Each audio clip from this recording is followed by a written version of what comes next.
하나님 말씀 마태복음 4장 5절에서 7절 말씀 제가 봉독해 드리겠습니다. 이에 마귀가 예수를 거룩한 성으로 데려다가 성전 꼭대기에 세우고 이르되 내가 만일 하나님의 아들이여든 뛰어내리라. 기록되었을 때 그가 너를 위하여 그의 사자들을 명하시리니 그들이 손으로 너를 받들어 발이 돌에 부딪히지 않게 하리로다 하였느니라. 예수께서 이르시되 또 기록되었을 때 주 너희 하나님을 시험하지 말라 하였느니라 하시니. 잠시 기도하고 하나님 말씀 증거하겠습니다. 거룩하신 하나님 아버지, 주님의 크신 사랑과 은혜 감사드립니다. 하나님 우리를 늘 사랑하여 주시고 생명과 구원의 길로 인도하여 주십니다. 주의 말씀으로 살게 하시며 말씀 속에서 주님 하나님의 사랑과 하나님의 은혜를 주님 알게 하시고 우리가 이 땅에 살아가는 주님 믿음의 삶의 방식을 주님 알려주시고 주님 우리로 하여금 주의 백성 주의 자녀 되게 하십니다. 하나님 이 시간 하나님께서 주시는 생명의 말씀을 증거하고 듣사오니 하나님 살아 역사해 주시고 하나님의 크고 선하신 뜻만을 밝히 나타내어 주시며 오직 하나님만 영광 받아 주시옵소서. 감사드립니다. 이 모든 말씀 우리 주 예수 그리스도의 이름으로 기도드립니다. 아멘. 마태복음 5장 5절에서 7절 말씀 본문으로 하나님은 시험하지 말라, 주 너의 하나님은 시험하지 말라라는 내용, 사단이 예수님을 시험한 두 번째 시험의 내용 말씀 우리 함께 살펴보도록 하겠습니다. 마귀에게 속지 않는 법, 마귀에게 속아 죄를 짓지 않는 법, 마귀에게 넘어지지 않는 법, 우리의 정체성을 잃지 않는 법, 우리의 존재와 우리의 삶의 목적과 방향을 잃지 않는 법, 믿음의 길에 온전히 서는 법.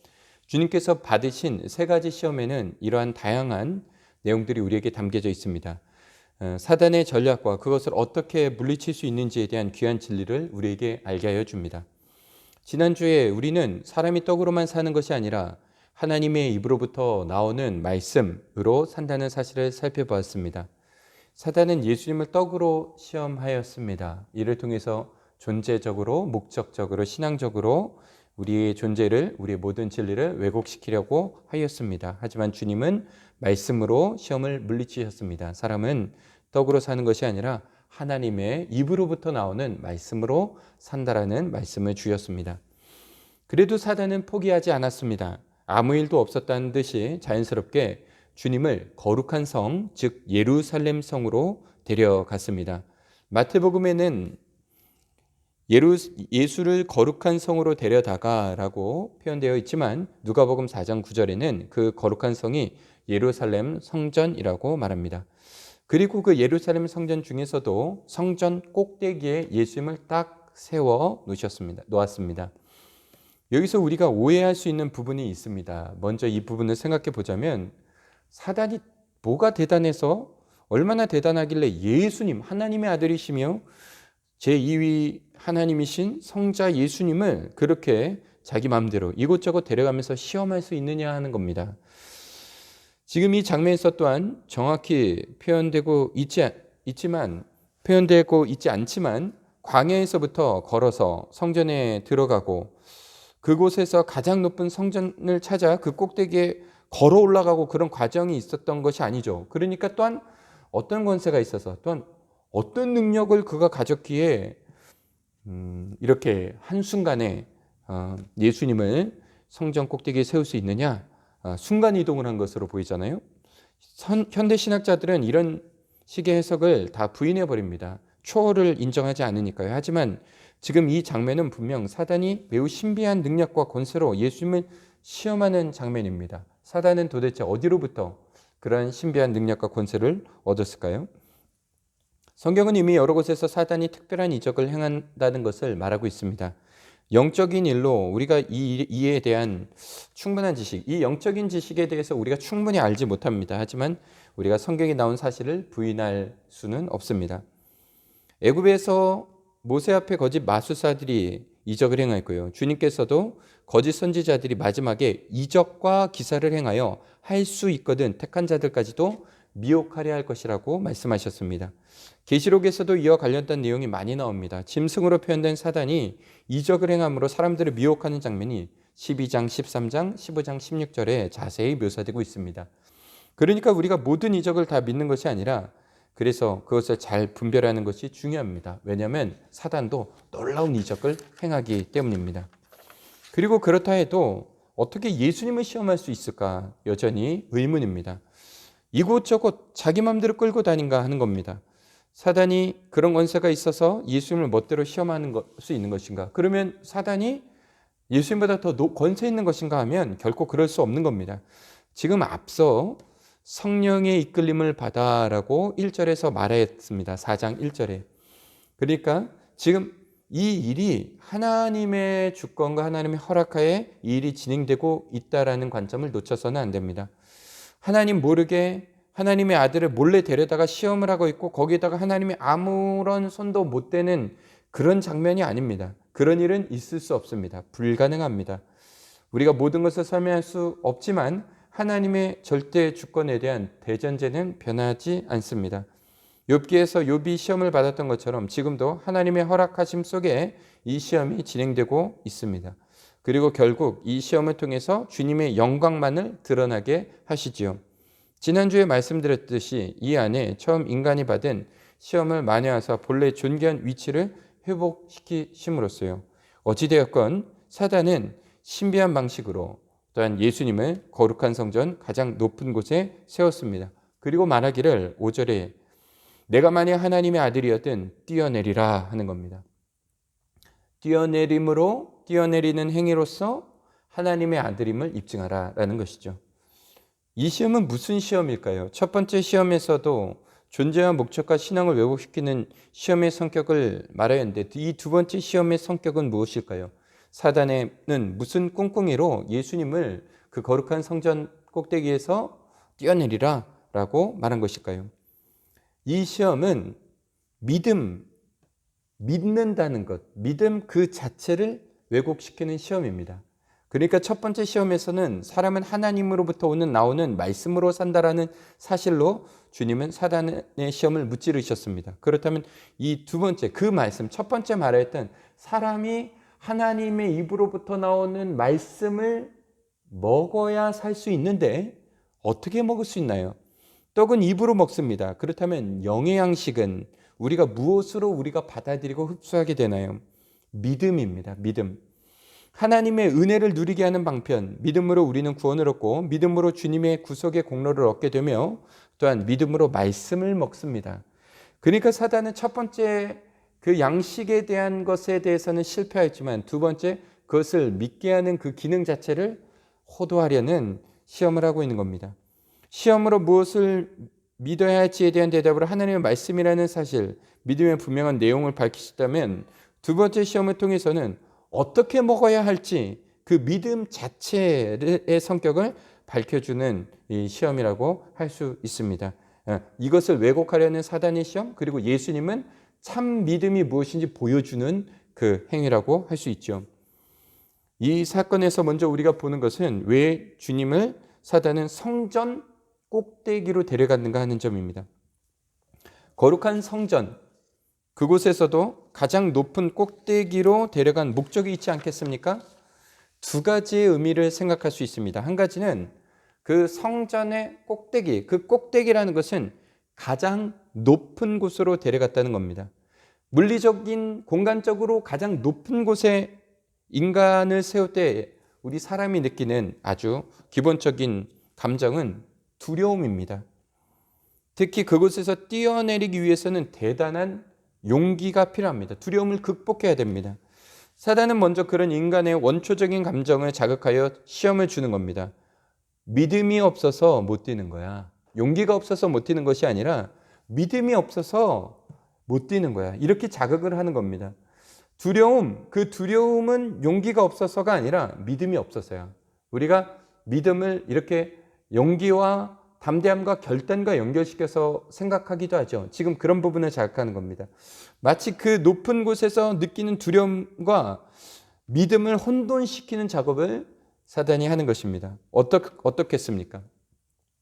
예전에 저희 딸, 우리 첫째 강예진이 저에게 물어보는 겁니다. 아빠, 번지점프 할 수 있어? 물어보았습니다. 저는 아주 당당하게 말했습니다. 못해. 아빠는 번지점프 하고 싶은 생각이 전혀 없고 할 수도 없어. 전혀 무섭고 그런 거 싫어 이렇게 말했습니다. 그러자 우리 딸이 강도를 높여 저에게 물었습니다. 10만 원 주면 뛸 거야? 그러는 겁니다. 번지 점프는 보통 사람들이 돈을 내고 하는데 오히려 돈 10만 원을 주면 탈 거냐고 물었습니다. 그래서 저는 아니 아빠는 10만 원 줘도 번지 점프를 안 해 그랬습니다. 저희 딸이 돈을 올리는 겁니다. 액수를 올렸습니다. 100만 원 주면 할 거냐라고 물었을 때 저희 마음이 흔들렸습니다. 왜냐하면 그것은 용기의 문제가 아니라 갑자기 가장의 책임감으로 느껴지더라고요. 야, 우리 100만 원, 내가 용기가 없어서 뛰지 못하는데 그 100만 원이면 우리 가족들 맛있는 거 먹일 수 있을 텐데 개인적으로 겁이 나서 뛰지 않겠지만 100만 원 주면 그것으로 우리 가족을 위해서 뛰어야겠다라고 생각을 했습니다. 무서워서 뛰지 않는 것과 믿음이 없는 것은 아무런 상관이 없습니다. 믿음이 없어서 뛰는 것이 아니라 무서워서 뛰지 않는 것이죠. 만약에 사단이 저에게 동일한 시험을 합니다. 너가 하나님의 백성이면 뛰어내려라. 그 말에 막 도전이 되는 겁니다. 그래, 내가 하나님의 자녀인데 지금 이 내가 앞에 모인 이 코로나 이게 문제인가? 지금 내가 내 앞에 모인 이런 어떤 물이 문제인가? 이 장애물이 문제인가? 이게 머리로 생각할 게 아니라 믿음으로 두려움을 극복하고 나아가야 된다. 뛰어내리자. 여기서 뛰어내리면 혹 죽을지도 모르지만 그것은 믿음이 없는 생각이다. 믿음으로 뛰자 하고 뛸 때 뭐라고 하겠습니까? 믿습니다 하고 뛰지 않겠습니까? 대단히 믿음이 있어 보이죠. 그런데 그것은 믿음이 아니라 객기이죠. 객기. 교회의 역사 속에 그리고 지금도 여전히 얼마나 많은 사람들이 믿음에 대한 오해가 있습니까? 믿습니다. 믿습니다. 누가 제일 많이 합니까? 잘못된 신앙의 형태, 사이비들이 많이 합니다. 믿음은 가장 많이 강조하는데 중요한 것은 그 내용이 바르냐는 겁니다. 그 믿음의 성격이 맞느냐는 겁니다. 그냥 무조건 믿습니다 하고 밀어붙이는 게 믿음이 아닙니다. 무엇에 기대어야 하는가? 무엇에 확인을 받아야 되는가? 검증이 되어야 되는가? 말씀으로 검증해야 됩니다. 두려움을 극복하는 것은 시험의 중요한 성격이긴 한데 그게 본질이 아닙니다. 내용에 따라 믿음의 성격은 달라지는 것입니다. 그게 성전의 가장 높은 곳에 마귀가 데려간 이유로 우리가 직관되는 의미이고요.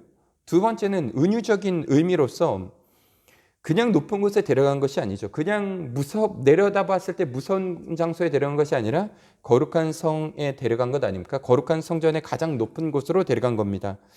거룩한 성전의 가장 높은 곳이라는 것은 물리적인 장소의 의미뿐만 아니라 어찌 보면 믿음의 정점에 세운 겁니다. 믿음의 정점에 있는 위치에 세운 겁니다. 교회의 꼭대기에 세운 겁니다. 어떤 곳보다도 하나님께서 강하게 역사하실 것 같은 곳. 성전에서 가장 높은 꼭대기.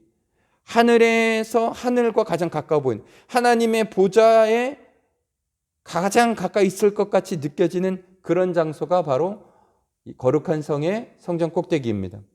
그럴 때 인간의 믿음이 변질시키는, 인간의 믿음을 시험하는, 오염시키는 큰 요소 중에 하나가 무엇입니까? 우월감입니다.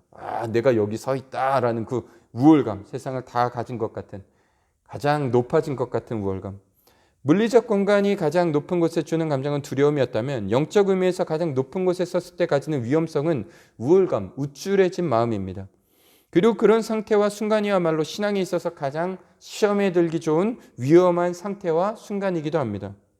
선줄로 생각할 때, 특히 남들보다 내가 더 높은 위치에 있다라고 느낄 때, 누구나 인정하는 그런 위치에 서게 되었을 때, 누구도 자신을 가르치거나 자신에게 무엇라 말할 수 없는 위치에 있을 때 위험한 겁니다. 시험되기 딱 좋은 상태요 위치인 것이죠. 종교개혁자 중에서 아주 중요한 역할을 한 루터가 그 활동을 상징적으로 구교를 중세교회를 개혁하고자 하는 상징적인 사건으로 한 행동이 결혼을 한 것이었습니다. 당시 사제는 결혼을 하지 않았습니다. 그것이 상징하는 것은 천상의 존재였던 겁니다. 하늘의 신부. 그냥 그러다가 결혼을 한 겁니다. 일반적인 사람, 이 땅으로 내려오는 것을 의미한 겁니다. 사제가 신이 아닙니다. 신적 세계에 있는 존재가 아니라 평범한 남자예요. 한 가정을 이루는 그냥 사람인 겁니다. 그런데 스스로 높아진 중세교회는 그리고 그 가운데 사제와 가장 높은 위치에 있던 교황은 타락하였죠. 교회의 회의를 성경의 권위보다 위에 두게 되었습니다. 교회 안에서 정말 위험해지는 순간이 언제부터냐면요, 사역자는 목사 안수를 받은 때부터고요. 서리 집사님은 안수 집사가 될 때, 안수 집사가 장로가 되는 순간 뭔가 위험해지고 이상해집니다. 그냥 받아들일 수 있는 말인데도 자존심을 상해합니다. 인정을 받으려 하고 큰 소리를 내려 합니다. 믿음 생활에 있어서 이 높아진 자리는 경계해야 될 위치입니다.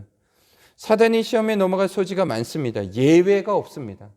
그런 현상을 수없이 반복해서 보고 있습니다.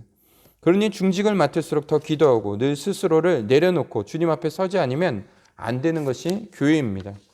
성전의 가장 높은 곳이 가지는 두 번째 의미, 신앙의 정점의 위치, 그리고 그 가운데서 가지는 우월감을 통해서 그릇된 선택을 하도록 만드는 시험, 생각해 볼 수 있는 내용입니다. 그런데 이 사단이 데려간 장소도 아주 시험에 넘어가기 최적합한 그런 장소인데, 그가 한 말이 무서운 겁니다. 사단의 입으로부터 나온 말이 무서운 겁니다. 여기서부터 정말 어려워지는 겁니다. 이 사단이 한 말이 그냥 간사한 말로 예수님을 속여 넘긴 것이 아닙니다. 속이려 한 것이 아닙니다. 그리고 이 사단이 하는 그 위치뿐만 아니라 거기서 결정적으로 사단이 그 귀에 속삭이는 말에 인류는 죄를 짓고 시험에 넘어가고 하는 것이죠. 무엇이라고 합니까? 이르되 내가 만약 하나님의 아들이었든 뛰어내리라 기록되었을 때 그가 너를 위하여 그의 사자들을 명하시리니 그들이 손으로 너를 받들어 발이 돌에 부딪히지 않게 하리라 하였느니라. 말씀으로 유혹을 하는 겁니다.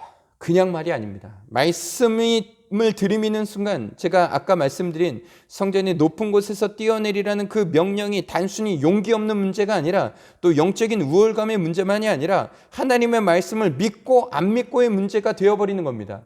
뛰어내리라는 말이 말씀에 완전히 자신을 맡기고 내던져 버리라는 말이 되어버리는 겁니다. 또한 하나님의 아들임을 그렇게 말씀에 순종하여 그 약속이 참된 것을 스스로 입증해 내라라는 말이 되어버리는 겁니다. 무서운 유혹이 되는 거죠. 말씀을 인용하는 순간 굉장히 강력한, 굉장히 피할 수 없는 시험이 되는 것입니다. 이 사단이 인용한 말씀은 시편 91편 12절 말씀을 인용하였습니다. 시편 91편은 아주 엄청난 믿음의 시입니다. 믿음의 시요, 절대적인 하나님에 대한 신뢰의 시입니다. 하나님만이 전능자시고 하나님만이 피난처시오, 하나님만이 참으로 의뢰할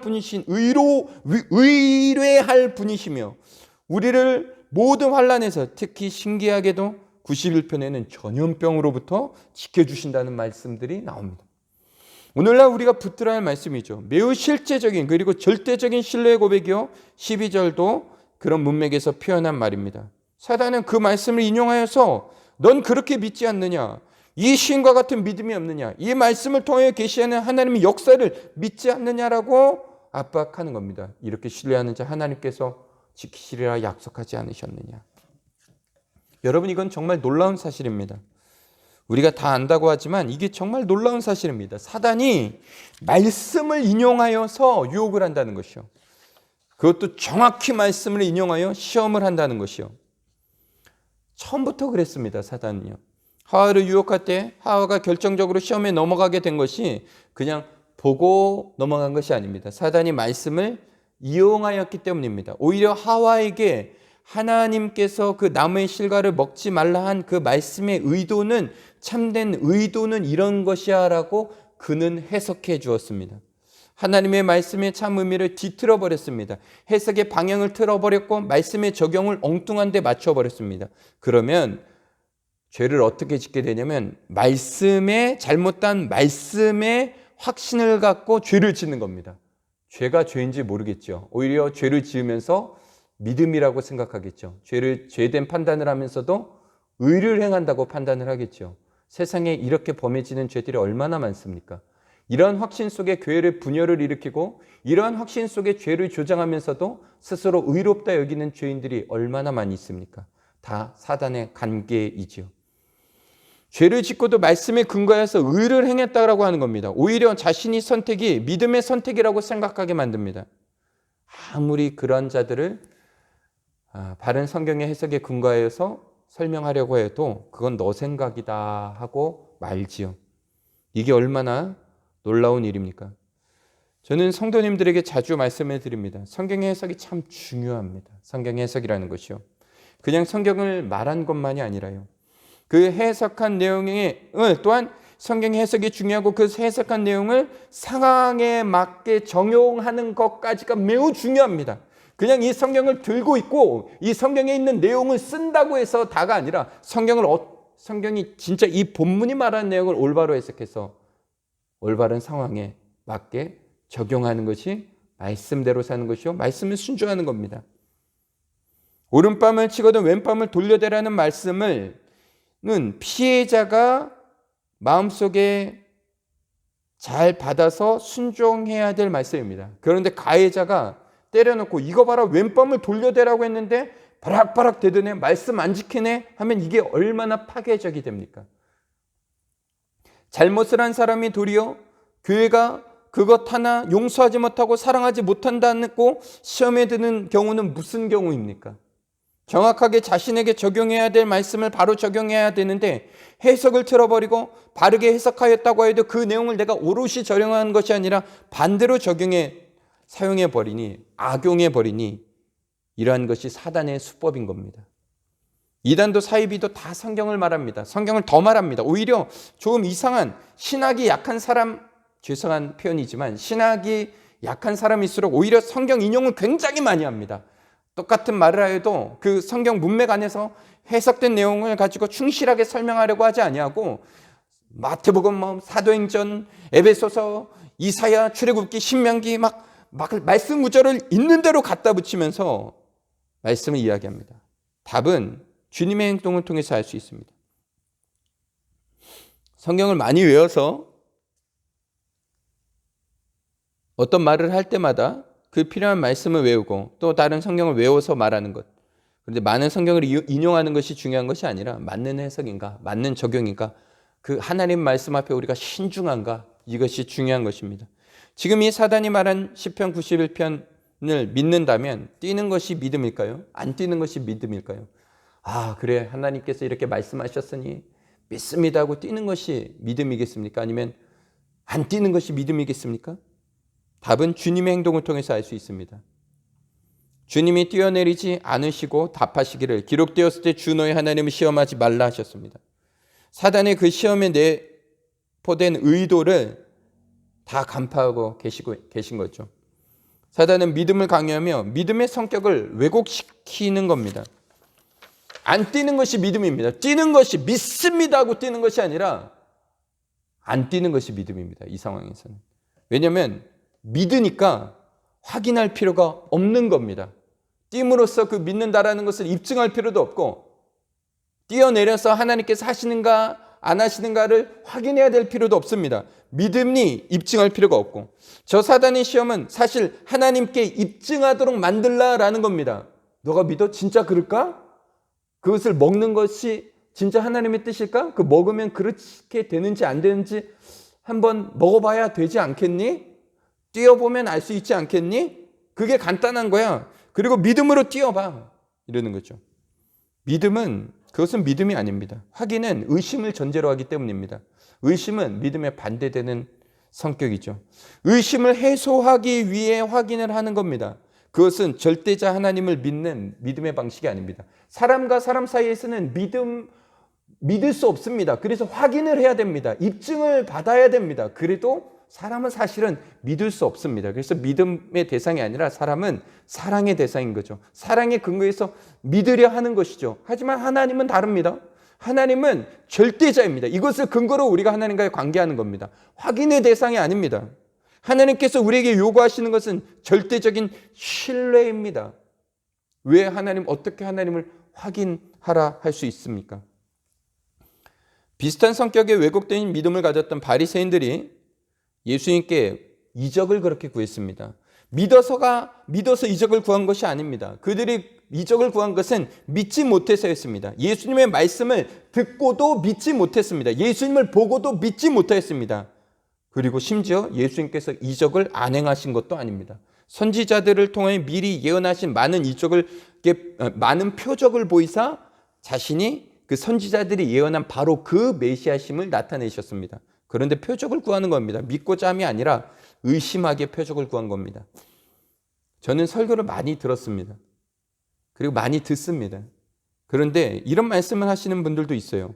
하나님의 말씀에 근거하여, 이 유명한 말입니다. 이런 표현을 많이 쓰더라고요. 하나님의 말씀에 근거하여 기도하고 구하면 그 기도에 하나님이 참 약하시다는 겁니다. 그러니까 어떤 신명기 몇 장 몇 절에서 이렇게 말씀하지 않으셨습니까? 라고 하며 무엇인가를 구하면 그 기도, 그 성경의 근거에서 하는 기도야말로 하나님께서 약해서 빨리 잘 들어주신다는 겁니다. 그러니 그렇게 말씀의 근거에서 기도하라고 말합니다. 이런 말은 참 애매한 말입니다. 우선은 틀린 말은 아닙니다. 우리가 다 말씀의 근거에서 기도하는 것이죠. 주님께서 가르쳐 주신 주기도문에 기대어 기도하는 것입니다. 성경에 구하라는 것을 우리가 구하는 것입니다. 말씀에서 주신 약속을 믿음으로 구하는 것입니다. 그런데 말씀에 근거하여 하는 기도에 하나님이 약해서 잘 들어주신다라는 그 말에 저희는 의도는 불순한 것이더라고요. 어디 몇 장 몇 절에 이렇게 말씀하셨으니 이렇게 이루어 주옵소서라는 형식으로 구하라고 하는 그것은 수준 높은 기도, 말씀을 따라 하는 기도가 아니라 오히려 정반대입니다. 믿음의 기도, 수준 높은 기도, 말씀의 기도가 아니라 반대이죠. 사단이 말씀을 이용하여 하나님께 무엇을 증명하기를 바라는 마음을 참 믿음으로 가장하여 사단은 유혹합니다. 늘 그렇습니다. 정신을 차리지 않으면 섞어 넘어가기 쉬운 거죠. 믿음으로 살아야 하는데 그렇게 계속되면 계속 확인을 바라는, 즉 의심을 뿌리려 하는 삶을 살아가게 됩니다. 뭔가 something special한 해야 하나님이 함께 하시는 것 같은 것이 아니라 늘 하나님은 언제나 우리와 함께 하시고요. 혹 내가 코로나로 교회 나가지 못하는 상황에 놓였다고 하더라도요. 내가 혹은 아프더라고 하더라도요. 내가 지금 컨디션이나 내가 하는 모든 일 가운데서 정말 어떤 능력과 신비한 무엇이 없다고 하더라도 하나님은 믿음의 성도와 함께 하시는 겁니다. 광야와 같은 상황 속에서도 내 삶에 아무 일이 일어나지 않는 것 같은 순간에서도 하나님은 거기 계시는 겁니다. 우리와 함께 계시는 겁니다. 히브리서 12장에 허다한 증인의 삶이 이를 보여주듯이 보이지 않는데도, 확인이 되지 않는데도 가는 것이 믿음의 삶입니다. 그리고 하나님은 그 가운데서 영광을 받으시는 겁니다. 뭔가를 확인해야만 하나님을 인정하는 것이 아니라요. 그런 데서가 아니라요. 도마와 같이요. 주님은 교활한 방법으로 의심을 뿌리로 하는 거짓 믿음을 참 믿음으로 가장시켜 유혹하는 사단의 유혹을 말씀으로 물리치셨습니다. 또 기록되었을 때의 말씀이죠. 주 너희의 하나님을 시험하지 말라. 이 말씀은 신명기 6장 16절의 말씀입니다. 이 말씀을 인용하신 겁니다. 너희가 마사에서 시험한 것 같이 너희 하나님 여호와를 시험하지 말라. 그리고 그 계명을 삼가 지켜라. 하나님은 시험의 대상이 아니라는 겁니다. 우리에게 무엇인가를 끊임없이 입증해 주어야 하는 분이 아니라는 겁니다. 창조주요, 절대자요, 우리가 경배해야 할 분이며 또한 늘 우리를 사랑으로 돌보아 주시는 하나님 아버지십니다. 사단을 물리치신 예수님의 이 방식은 시험을 이기는 두 가지 확실한 방법을 우리에게 알려줍니다. 첫 번째, 말씀으로 시험을 이긴다는 겁니다. 그리고 두 번째는 말씀을 검증해야 한다는 겁니다. 말씀으로 이겨야 되는데 사단도 그 말씀을 이용합니다. 그런데 어떻게 그 말씀을 이길 수 있습니까? 주님은 그 말씀의 의미를 분명히 알고 계셨으니까 넘어가지 않으시죠. 특정한 본문과 특정한 구절만 쏙 빼서 사람을 속이려 하면 그게 잘못된 말인지 분간하는 것이 매우 어렵습니다. 갑자기 이단이 와서 그러죠. 몇 장 몇 절에 이게 무엇을 의미하는지 아십니까? 제가 목사라고 해도 갑자기 들이닥쳐서 몇 장 몇 절 이거 뭔 의미인지 아냐라고 하면 그거 모르죠. 당황할 수밖에 없습니다. 그런데 그 말을 풀어가는 그 내용을 볼 때 잘못됐다는 걸 감지할 수 있어요. 왜냐하면 교리를 아니까요. 성경 해석에는 중대한 원칙이라는 것이 있습니다. 하도 성경 해석과 관련하여 이단과 사이비가 속출하고 이상한 말을 하는 사람들이 많이 나와서 처음부터 그랬습니다. 다른 데서 뭔가를 가져온 것이 아니라 성경과 관련해서 인류는 타락하기 시작하였는데 잘못된 해석 때문이었던 겁니다. 그러니까 이 해석이 매우 중요한 문제인 거죠. 초대교회에서부터 그랬습니다. 그래서 교부 시대에 이미 성경 해석에 대한 대원칙들을 정리했습니다. 잘 정리했습니다. 영지주의와 맞서세요. 정경적인 해석, 문법적인 해석, 역사적인 해석입니다. 아주 정교한 그리스어라는 언어로 그 문법과 문맥에 맞는 해석을 해야 하는 것이 기본입니다. 깨달음이 우선이 아닙니다. 초대교회에서부터 지금까지 다 자신은 특정한 깨달음을 얻었다 하는 데서 어떤 특정한 본문을 해석하고 주장을 하는데 그게 다 문맥에 맞는 해석이 아니기 때문에 틀린 것이 발각이 되는 겁니다. 언어 중에 라틴어가 참 어렵다고 합니다. 그런데 라틴어를 공부한 사람들이 그리스어는 더 정교하고 어렵다는 말을 합니다. 신약 성경이 그 그리스어로 쓰였습니다. 히브리어는 더 무시무시하고요. 완전한 언어 장치로 주님은 안전장치를 걸어두신 겁니다. 또한 정경적 해석은 전체 정경의 해석에 일맥하는 내용을 따라 해석하는 방식입니다. 여기서는 맞는데 저기서 틀리고 그러지 않습니다. 한 성령 하나님께서 하나님의 말씀을 우리에게 주셨으니까요. 한 성령께서요. 유기적으로 다 연결되어 있고 특히 성경을 읽다 보면 전반적인 내용 속에서 전제가 되는 디다케들이 있습니다. 교훈들, 교리들, 핵심되는 내용, 성경을 일맥하는 대전제들, 이러한 디다케들을 정리한 것이 교리입니다. 지금 이 상황에서 사단을 향하여 하나님을 시험하지 말라라는 주님께서 주신 것은 이 사단이 이 하나님을 시험하지 말라라는 이 대전제를 어기고 있으니까요. 말씀을 가지고 이야기하고 있는데 그 말씀이 성경의 대전제들을 어기는 겁니다. 아무리 말씀으로 유혹을 해도 주님이 넘어가지 않으시는 겁니다. 대전제가 틀린 것은 금방 알아볼 수 있으니까요. 성경으로 이기고 성경을 또한 성경으로 이겨내는 방법이죠. 시험을 성경으로 이기고 잘못된 성경에 대해서도 성경으로 이를 분별해내는 그래야 이기는 법입니다. 정리를 해보겠습니다. 하나님은 우리를 하나님의 형상대로 창조하셨고 그 하나님께서 주신 모든 복과 은혜를 처음부터 믿음이라는 방편으로 얻게 하셨습니다. 하나님을 신뢰하여서 살아가게 하였습니다. 믿음으로 구원을 얻고 믿음으로 은혜를 받고 믿음으로 말씀을 받습니다. 그렇기에 우리는 오직 믿음이라고 말하고 그래서 성도는 믿음으로 산다라고 말합니다. 그리고 그래서 그게 전부가 아니라 그렇기 때문에 사단은 그 믿음으로 살지 못하게 하는데 단순히 믿음이 없는 삶을 사는 것이 아니라 잘못된 믿음으로 살게 하는 방식, 믿음의 선택을 하지 못하게 하는 것이 아니라 아주 정교하고 교활한 방식으로 그래서 믿음의 성격 자체를 왜곡하여 불신을 뿌리로 하는데 표면적으로는 믿습니다 하게 만드는, 믿음으로 사는 것과 같이 만드는 유혹을 합니다. 단순하지 않죠. 주님은 이 사단의 유혹을 말씀으로 물리치셨고 의심이요 무엇인가를 확인받아야 하는 시험의 형태가 아닌 온전히 주의 말씀을 믿는 믿음으로 사는 참 믿음을 보여주셨습니다. 우리가요 문제를 잘 알아야 됩니다. 오늘날 이 믿음의 개념은 매우 무질서해졌습니다. 나중에 알았을 때 나는 믿음으로 했다고 생각하는데 그게 사단에게 속아서 잘못된 행동을 한 것이라면 이 사실을 알게 되었을 때 얼마나 부끄럽겠습니까? 나는 하나님을 위해서 했다고 했는데 사실은 중간에 사단에게 속아서 한 행동이라면요. 성경을 아는 것만이 아니라 바로 잘 성실히 배워야 하고요. 올바로 해석된 내용을 숙지하는 것이 신앙의 중대한 생존 방식입니다. 그리고 늘 주님만 단단히 의지하고 믿어야 하고요. 믿음으로 살도록 하나님께서 우리를 창조하셨고 구원하셨으니 바른 믿음으로 주를 의지하며 하나님의 말씀을 올바로 신뢰하며 말씀대로 하나님 되심을 신뢰하며 하나님의 영광을 나타내는 믿음의 성도들 되시기를 주님의 이름으로 축복합니다. 기도하겠습니다.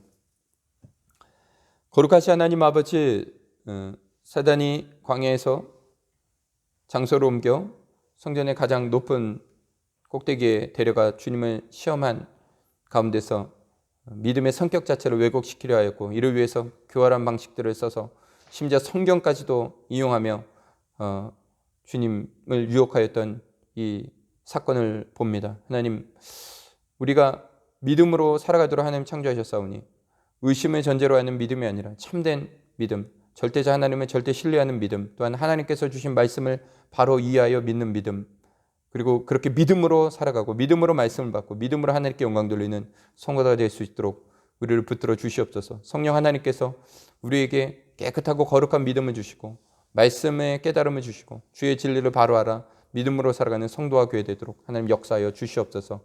감사드립니다. 이 모든 말씀 우리 주 예수 그리스도의 이름으로 기도드립니다. 이제는 우리 주 예수 그리스도의 은혜와 하나님 아버지의 그 크신 사랑하심과 성령님께서 우리의 마음과 생각과 영혼을 붙들어 다스려 주시고 온전한 믿음으로 하나님을 아는 지식과 기쁨의 찬동과 의지적 순종으로 올바른 믿음으로 하나님을 따라 살아가는 주의 백성 되게 하신 놀라운 은혜가 이 시간 주님 앞에 머리 숙이며 주님 앞에 예배드린 모든 성도와 교회 위에 이제부터 영원토록 함께 있을지어다. 아멘.